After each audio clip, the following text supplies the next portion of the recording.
You ever get a 2,000 fine for swimming in your own lake? I did, and a few months later, the woman who wrote that fine, our HOA president, was dragged out in handcuffs while 40 neighbors clapped. Act 1. The Spark of Conflict. My name's Garrett Steinberg. I'm 44, a mechanical engineer, divorced, and every other weekend I get the one thing that matters most time with my 8-year-old daughter, Mia. Our lake house isn't just property, it's legacy. My grandfather bought it in 1947 for $800, back when Tennessee land was cheap and life was simple. That spring-fed lake has been in my family for generations, where I learned to fish, where I built the dock with my own hands, where Mia learned to cast a line with her tongue poking out in concentration. And then came Brenda Kensington Walsh.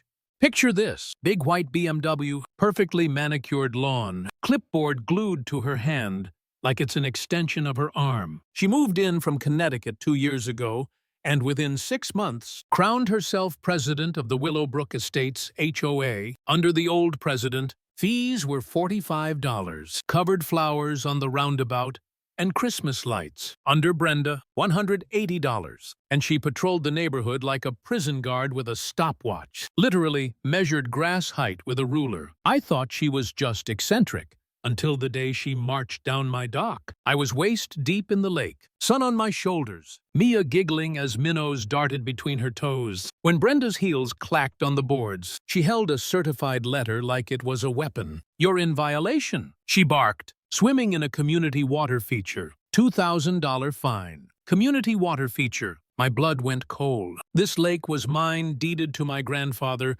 30 years before her HOA even existed. I showed her the survey papers, the property lines, everything. She didn't even look, just tore off a pink slip like she was writing a parking ticket and tossed it at me. Compliance or consequences? I'll never forget the look on Mia's face. "Daddy, why can't we swim in our own lake?" That question haunted me, because how do you explain to an 8-year-old that a power-hungry neighbor thinks she owns the world? Act Escalation and doubt. At first I thought maybe Brenda was bluffing, just drunk on power. But then the certified letters kept coming. Violation notice. Final demand. $2,000 due in 14 days. She even itemized it like some twisted restaurant bill. Unauthorized recreational use, $200. Failure to obtain permit, $500. Contempt of HOA authority, $300. Contempt, like I was some criminal. And it wasn't just me. Mrs. Bennett, sweet retired school teacher down the street, got fined $400 for a bird bath.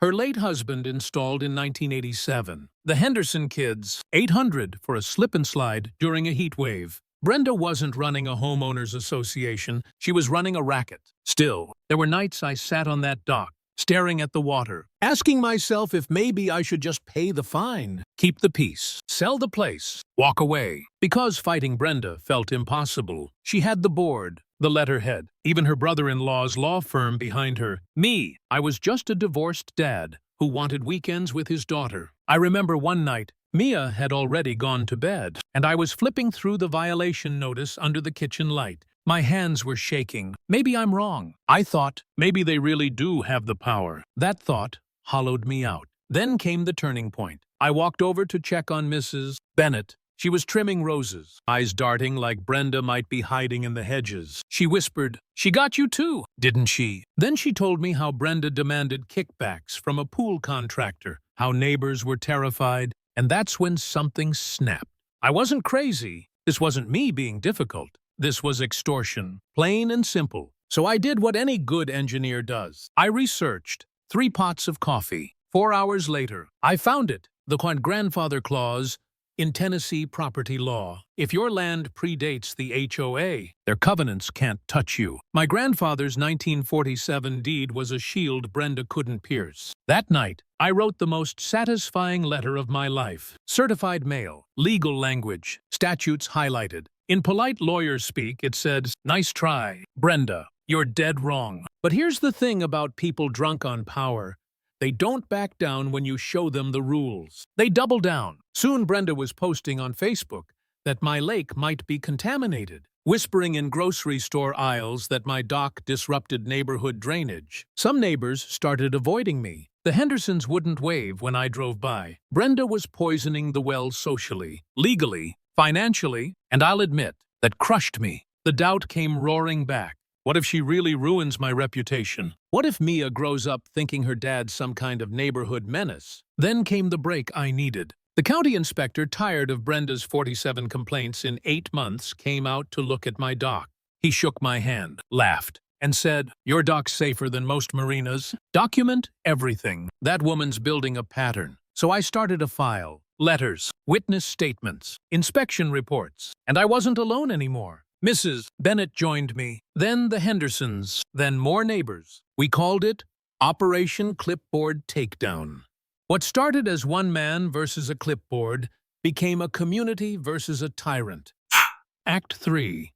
The Showdown. Brenda escalated fast. She filed a lien against my property for $15,000, sent glossy flyers around the neighborhood with photoshopped pictures of my house looking run down, claiming I was dangerous. She even sabotaged my dock in the middle of the night.